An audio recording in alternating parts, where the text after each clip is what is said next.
Salut à tous, bienvenue, c'est Jean-Mi. Aujourd'hui, je vais parler de Fate Forge. Fate Forge est un jeu d'aventure coopératif dans un univers d'Heroic Fantasy pour 1 à 4 joueurs qui vous plonge dans une histoire épique et pleine de rebondissements. En incarnant un héros dans la cité de Cannes, vous allez devoir faire face à un dirigeant aussi bien aimé que craint, prêt à tout pour soumettre l'Empire, y compris à réduire la nation à cendres. Le jeu est édité en français par Don't Panic Games et c'est un jeu de Gordon Galleja. De nombreux illustrateurs ont participé à l'élaboration du jeu. Il offre une expérience hybride de jeu de rôle qui est immersive et narrative, mélange choix narratif important, combat stratégique. Chaque partie dure environ 1 heure, parfait pour vivre un épisode intense d'une campagne pleine de rebondissements. L'originalité de Fate Forge repose sur son application compagnon qui fait office de maître de jeu numérique. Le jeu est aussi bien adapté aux joueurs débutants qu'aux joueurs expérimentés grâce à un tutoriel progressif qui vous permettra de maîtriser vos différents compagnons ainsi que leurs compétences, la manière dont ils se jouent. Fate Forge est un jeu d'aventure dynamique et scénarisé où vos choix auront une répercussion sur l'évolution de la campagne, ce qui rend chaque campagne unique. Il est idéal pour ceux qui veulent s'immerger dans un univers d'Heroic Fantasy sans la complexité d'un jeu de rôle. Allez, on va voir comment ça se passe. Et on se retrouve avec le jeu. Donc là, ce que je vais faire, c'est que je vais faire une grande présentation du jeu et de ses mécaniques. Je vous parlerai ensuite de l'extension et je vous donnerai mon avis sur le jeu. Le jeu est un savant mélange de moments narratifs captivants avec des combats tactiques sur une carte dynamique. Le tout piloté par une application compagnon qui fait avancer l'action et vous réserve des surprises. Commençons par le plus important. Le jeu s'articule autour de 3 types de scènes principales. Les scènes d'histoire, de combat et de repos. Chacune propose un défi unique et influence la manière dont vous développez vos héros. Vous pouvez voir ces scènes comme les chapitres d'une aventure en train de se dérouler. Dans les scènes d'histoire, vous explorez le monde. Prenez des décisions qui influencent le récit et vous faites même face à des épreuves basées sur les caractéristiques de votre héros. Les choix que vous faites peuvent influencer la manière dont le combat se déroule ensuite. Vos décisions peuvent déterminer les ennemis que vous affrontez, les objectifs que vous devez atteindre, voire les ressources dont vous disposez. Vous voyez ici c'est le plateau héros et chaque héros vient également avec sa boîte, avec des cartes compétences, ainsi que tout ce matériel-là. Vous avez dans le jeu quelque chose de très important. Avant la première partie, vous avez tout qui est expliqué pour comment ranger votre jeu, les éléments à mettre, à ne pas mettre, ce que vous devez regarder. C'est très pratique, très bien fait, je vous invite vraiment à faire attention à cela au début. Les scènes de combat mettent à l'épreuve vos compétences tactiques. Vous allez jouer sur une carte divisée en zones. Il faudra positionner votre héros, gérer vos jets de dés et utiliser les résultats pour effectuer des actions. Attaquer, utiliser un objet ou foncer vers une nouvelle position. Il faut voir votre plateau héros comme votre centre de commandement. Il sert à suivre la santé, l'énergie, l'équipement et les compétences spéciales de votre héros, qui sont indiquées ici. C'est là que vous gérez votre réserve de dés de combat, une série de dés représentant les points forts de votre héros.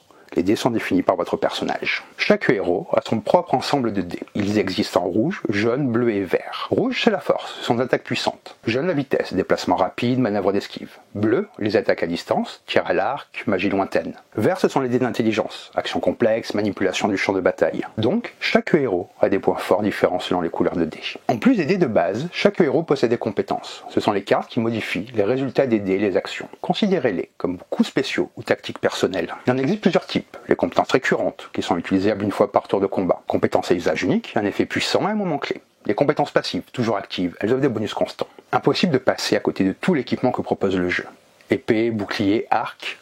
Les catégories principales sont les armes principales, les armes secondaires et les armes lourdes. Elles prennent les 2 emplacements pour une arme. Vous voyez, vous avez différents emplacements à ces endroits-là. Et n'oubliez pas les équipements spéciaux, qui offrent des bonus ou des effets uniques. Tout cela est géré directement sur votre plateau héros. Une des parts importantes du jeu est les combats. Les combats se déroulent en tours. Chacun est composé de 3 phases. Préparation, action et nettoyage. Lors de la phase de préparation, c'est ici que vous préparez votre héros pour le tour à venir. Vous lancez 4 dés de votre réserve, en incluant les dés liés à votre arme s'il y en a. Vous pouvez ensuite dépenser de l'énergie pour relancer les échecs, ce qui peut être crucial si vous avez besoin d'un résultat précis. Il faut voir l'énergie comme une ressource pour améliorer vos chances. Si vous avez la chance d'obtenir un brelan, 3 dés identiques, vous pouvez transformer l'un de ces résultats et n'importe quel autre. C'est une flexibilité précieuse. Vous pouvez également effectuer, si vous vous sentez audacieux, une ruée. Cela vous permet de vous placer immédiatement vers une zone adjacente. Vous voyez, vous avez des tuiles qui vous permettront de créer le plateau. J'essaie de pas trop vous montrer de choses, que c'est une campagne narrative avec beaucoup de rebondissements, donc je vous parle des principales mécaniques et je vous montre pas l'application, ce qu'elle fait. Elle fait des interférences avec mon matériel pour filmer. Enfin, mon téléphone fait des interférences. Si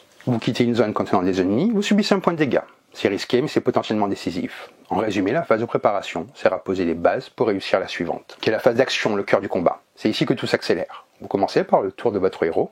Vous utilisez les résultats de vos dés pour effectuer des actions. Chaque phase de dés correspond à une action spécifique sur la carte. Déplacement, attaque, interaction avec un objet. Et n'oubliez pas les compétences dont je vous ai parlé. Vous pouvez les activer pendant votre tour, souvent en dépensant de l'énergie ou en combinant des résultats de dés. Les compétences peuvent modifier vos actions, ajouter des effets spéciaux ou même convertir un type de résultat en un autre. Ensuite interviendra la réaction des ennemis. Une fois que tous les héros ont joué leur tour, certains types d'ennemis peuvent réagir à vos actions. L'application vous indiquera quels ennemis s'activent et dans quel ordre. Les ennemis réagissent à ce que vous faites. Cela ajoute de l'imprévisibilité et vous oblige à rester vigilant. Chaque type d'ennemi, vous voyez, vous avez différentes boîtes d'ennemis avec différents niveaux, différents nombres. Les jetons sont double face, ils sont de très bonne qualité d'ailleurs, très épais.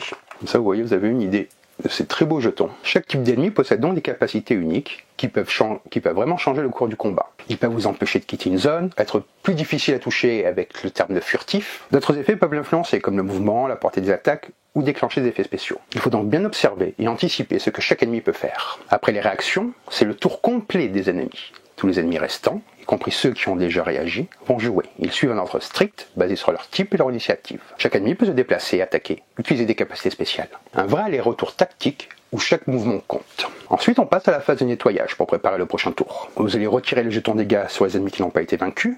On remet les jetons de blocage inutilisés dans la réserve. On retire les cubes d'étourdissement des ennemis qui étaient étourdis. Étourdi, ça veut dire que certaines compétences permettent d'étourdir un ennemi, l'empêchant d'agir pendant un tour entier. C'est une manière très efficace de contrôler le champ de bataille et de prendre l'avantage. En résumé, la phase de nettoyage remet tout à zéro avant le prochain round. Mais c'est aussi un moment critique.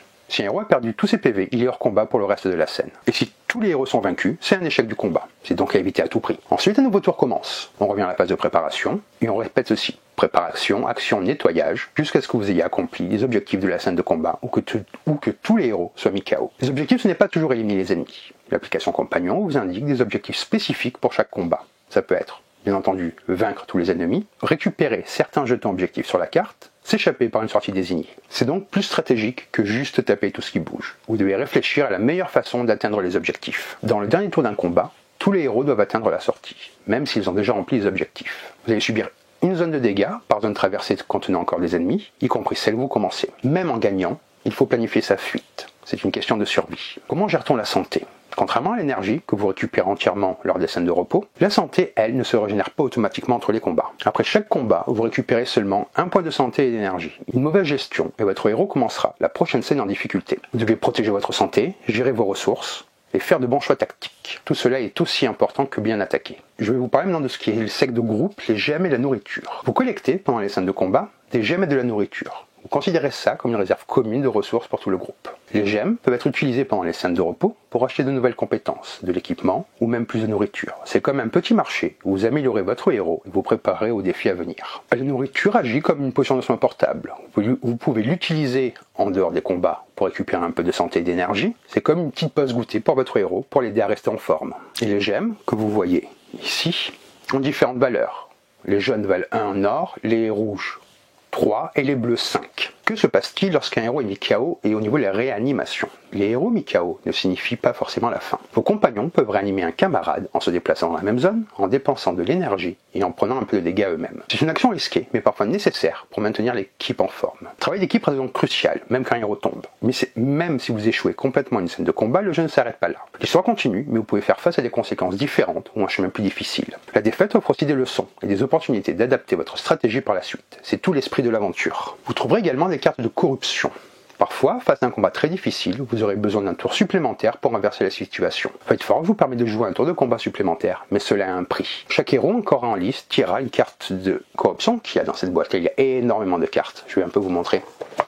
Oui, ce sont toutes les cartes du jeu ici. Ces cartes imposent des effets négatifs qui affaiblissent votre héros de diverses façons, rendant les défis futurs plus difficiles. Il faut donc bien peser le pour et le contre avant de tenter ce pari risqué. Certaines cartes de corruption compliquent les tests et scènes d'histoire, d'autres affectent directement les statistiques, mais attention, si un héros possède déjà 4 cartes de corruption ou plus, il est impossible de jouer un tour supplémentaire. Si un héros est mis KO à la fin d'un combat, il pioche également une carte de corruption, ajoutant une couche supplémentaire de difficulté. Ces effets peuvent toutefois ouvrir la porte à des rebondissements de jeu ou de roleplay intéressants. Le système de combat dans Fightforge est un mélange dynamique de lancer de dés, de choix stratégiques et de gestion de ressources. Les capacités ennemies viennent bouleverser les plans et forcent une adaptation constante. Il est essentiel d'étudier soigneusement les cartes ennemies avant de s'engager au combat.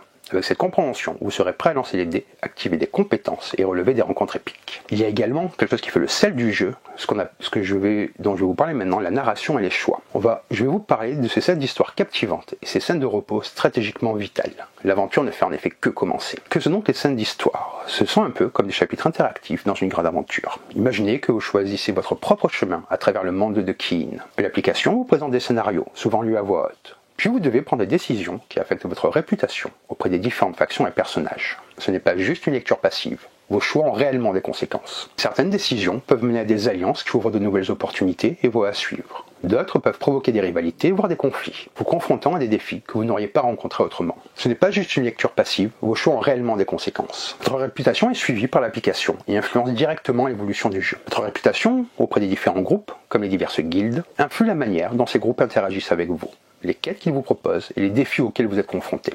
Il est donc important de réfléchir à vos choix et à leurs conséquences sur le long terme. Dans les scènes d'histoire, vous serez face à des tests de difficulté, faciles, moyens ou difficiles, qui mettront à l'épreuve les capacités de votre héros. Si vous avez un trait correspondant au type de test, vous bénéficiez d'un bonus lors du jet de dés, ce qui augmente vos chances de réussite. Ainsi, ces traits ne sont pas juste là pour le style, ils ont un impact mécanique réel dans le jeu. Réussir des tests moyens ou difficiles vous fait gagner des points de trait dans l'application. Ces points peuvent être ensuite utilisés pour débloquer de nouveaux traits pour votre équipe, vous offrant plus d'options stratégiques. C'est comme être récompensé pour avoir surmonté les défis et pour avoir développé les compétences de votre héros. Par exemple, vous allez avoir des tests de force pour défoncer une porte, tests d'intelligence pour déchiffrer une énigme ancienne, des tests de vitesse pour traverser un parcours d'obstacles périlleux. Tout dépend du scénario que vous vivez dans l'histoire. Il ne s'agit pas seulement de prendre une décision. Parfois, il faut vraiment lancer les dés et mettre à l'épreuve les compétences de votre héros. Le jeu vit grâce à cette magnifique carte. Je vais essayer de vous la sortir sans rien enlever.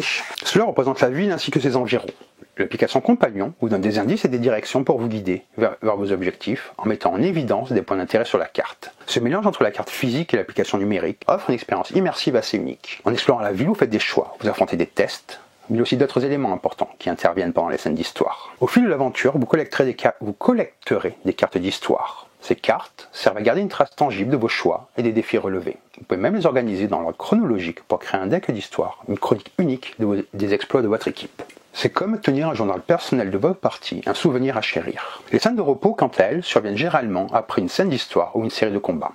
Elles offrent à votre héros un moment pour souffler, se soigner et se préparer au prochain défi. Chaque scène repos commence avec l'application qui attribue un certain nombre de jetons de temps à votre équipe. Ces jetons représentent les actions que vous pouvez effectuer pendant cette phase. Utilisez ces jetons pour visiter différents lieux de repos, chacun offrant des avantages spécifiques. Ce n'est pas juste un moment pour se détendre, il faut choisir comment utiliser son temps de manière stratégique. Vous allez pouvoir soigner un héros en dépensant de l'or pour récupérer des points de vie, acheter de la nourriture, utilisable hors combat, pour gagner santé et énergie, acquérir de nouvelles compétences ou équipements pour améliorer vos héros.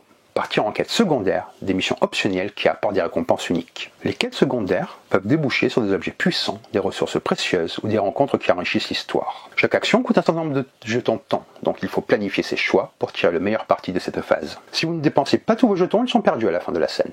Pas question de paresser.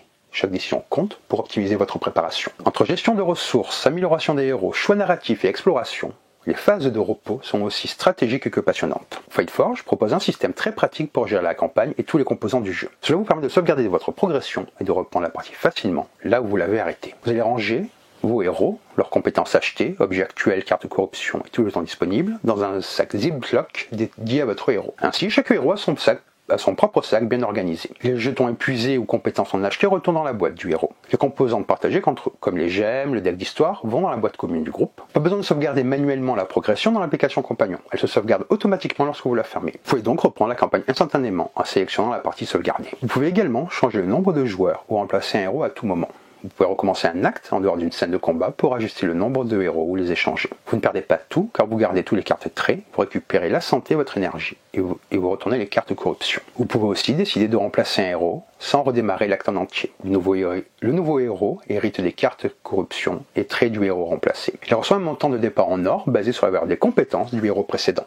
Cela permet d'adapter la campagne à vos préférences et à celles de votre groupe. Vous pouvez exprimer différents rôles et vous pouvez expérimenter différents rôles et configurations sans perdre la progression. Il y a aussi d'autres modes que propose le jeu, comme un mode qui s'appelle le Standalone Combat Challenge, C'est une expérience autonome qui met l'accent uniquement sur les combats intenses. Cela vous propose une série de défis de combat sans les éléments narratifs du monde campagne principale. Vous avez plusieurs modes comme ceci pour découvrir comment fonctionnent les combats avec des objectifs. C'est aussi très riche et très varié. Bon, moi je me suis vraiment concentré sur la campagne pour essayer de vous en parler. Elle est vraiment excellente. Vous avez aussi tout ce mode de combat qui vous permet de développer différentes stratégies et de rentrer dans l'univers du jeu et d'apprendre ses mécaniques. Pour vous parler du jeu, je vais maintenant vous montrer l'extension et vous donner mon avis dessus, car elle apporte de nouvelles choses ainsi que de nouvelles mécaniques. Donc là, je vous ai mis le matériel de l'extension pour vous en parler. Depuis sa sortie, Fightforge a su s'imposer comme un incontournable du jeu de plateau coopératif, mêlant narration immersive et combat tactique. Avec son univers riche et ses mécaniques innovantes, il a conquis une communauté grandissante. L'extension, le choc des immortels, vient enrichir cette expérience en proposant une campagne narrative dense, de nouveaux mécanismes et un contenu qui pousse encore plus loin l'exploration du continent de Cannes. Ce qui frappe en premier, mais avec l'extension, c'est l'ambition narrative. Plus de 12 heures de jeu réparties sur une série de scénarios variés, entraînant les joueurs dans une lutte titanesque contre deux puissances immortelles. Le continent de Cannes s'ouvre devant eux, offrant un terrain d'aventure riche et dangereux. Chaque décision compte, les choix tactiques se mêlent aux enjeux de l'histoire, plongeant le groupe dans une quête où l'équilibre du pouvoir est fragile. Le soin apporté à la narration est remarquable. Chaque combat s'inscrit dans un contexte dramatique, renforcé par des dialogues, des événements dynamiques et un compagnon numérique qui guide et enrichit l'expérience. Cette immersion narrative est sans doute la force majeure de l'extension, donnant une profondeur émotionnelle rare au genre. Sur le plan du gameplay, le choc des immortels ne se contente pas d'ajouter du contenu. Il apporte aussi de nouvelles mécaniques qui complexifient et enrichissent la stratégie. Le combat à cheval, par exemple, introduit une dynamique totalement nouvelle sur le champ de bataille. Les ennemis montés sont plus mobiles, plus dangereux, et oblige les joueurs à revoir leur schéma de tactique habituel. L'arrivée de l'enchanteresse, héroïne magique, dotée de capacités de contrôle des éléments, offre un nouveau souffle à l'équipe. Ses sorts offrent des possibilités tactiques inédites et sa présence modifie la manière d'aborder les rencontres. De plus, les compagnons alliés et les manœuvres de groupe encouragent la coordination, renforçant le caractère coopératif du jeu. L'extension propose deux nouveaux ensembles de tuiles représentant les ruines du désert et les montagnes glacées. Ces décors ne sont pas que cosmétiques. Ils imposent des contraintes spécifiques, telles que des obstacles naturels ou des zones difficiles à traverser, ce qui oblige les joueurs à adapter constamment leur stratégie. Ces environnements contribuent pleinement à l'immersion et à la diversité des situations rencontrées. Le matériel fourni est à la hauteur de la qualité globale. Plus de 100 cartes, tuiles recto verso, jetons, figurines, dépersonnalisées, tout est pensé pour une expérience fluide et engageante. Cette extension s'adresse aux joueurs qui ont apprécié le jeu de base et souhaitent prolonger l'aventure avec un contenu plus dense et plus exigeant. Elle offre une difficulté relevée et une richesse tactique qui plairont aux amateurs de défis stratégiques. Les novices peuvent également s'y aventurer, à condition d'avoir assimilé les bases, car la complexité et la durée de la campagne peuvent demander un certain investissement. Fightforge et Chronique de Cannes, le choc des immortels, est une extension ambitieuse et réussie, qui confirme la place de Fightforge parmi les grands jeux de plateau narratifs et tactiques du moment. En combinant une campagne immersive, des mécaniques renouvelées et un matériel soigné, elle propose une expérience complète et intense. Que vous soyez un vétéran ou un joueur curieux, cette extension sera vous captiver et vous offrir de nombreuses heures de jeu passionnantes. Et je vais donc maintenant conclure cette vidéo en vous donnant mon avis sur le jeu lui-même. Fightforge est un jeu de plateau d'aventure coopératif qui s'inscrit dans la lignée des jeux narratifs à forte immersion. Il propose une expérience de jeu mêlant exploration, combat tactique et gestion de ressources dans un univers médiéval fantastique sombre et immersif. Fightforge ambitionne d'offrir une aventure épique, accessible, tout en proposant une profondeur stratégique et narrative. L'univers de Fightforge est riche et travaillé, ancré dans un monde où la magie, la politique et la guerre cohabitent de manière instable. Les joueurs incarnent des héros, aux capacités et histoires diverses, engagés dans une quête qui mêle exploration, affrontement contre les créatures et factions ennemies, et la progression dans une intrigue évolutive. Le jeu met l'accent sur la narration. Chaque décision prise par les joueurs a un impact sur la trame du scénario, renforçant l'immersion ainsi que le poids des choix. Fightforge se distingue par ses mécaniques hybrides, qui combinent cartes, figurines et un plateau modulable représentant diverses zones à explorer.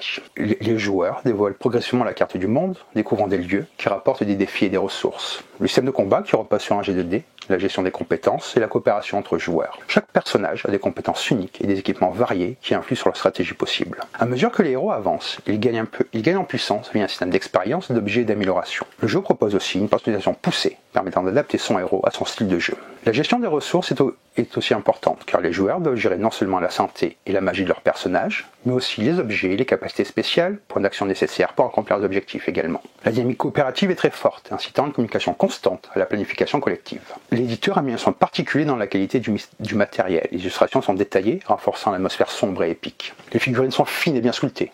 Les cartes et plateaux sont robustes avec un design intuitif. Le livret de règles est clair, avec des scénarios d'introduction progressifs. L'ensemble donne une impression qui soutient l'immersion. Fightforge est conçu pour être accessible aux joueurs expérimentés comme aux novices, grâce à une courbe d'apprentissage progressive. Le jeu propose plusieurs scénarios et modes de difficulté, ce qui augmente sa rejouabilité. De plus, la nature évolutive des quêtes et la variété des héros permettent à chaque partie d'être différente. L'immersion narrative, le choix des joueurs influe réellement la trame, créant une aventure personnalisée. Le jeu encourage l'entraide, le partage des ressources et la stratégie collective. Les combats sont engageants, tactiques, variés selon les personnages. Le matériel est de très bonne qualité, un bon équilibre entre cartes, plateaux et figurines pour une esthétique au service du jeu. Fate Forge est un excellent choix pour les amateurs de jeux d'aventure médiévale fantastique qui recherchent une expérience immersive, stratégique et narrative à partager en groupe. La qualité de production, l'univers riche sont des atouts majeurs du jeu. Sa polyvalence en solo ou en coopératif est également très bienvenue. Fate Forge est une belle réussite qui saura séduire les joueurs passionnés par les récits épiques et les combats tactiques. Donc voilà pour cette vidéo de présentation de Fate Forge. Comme je vous dis, c'est toujours délicat de mon point de vue de vous parler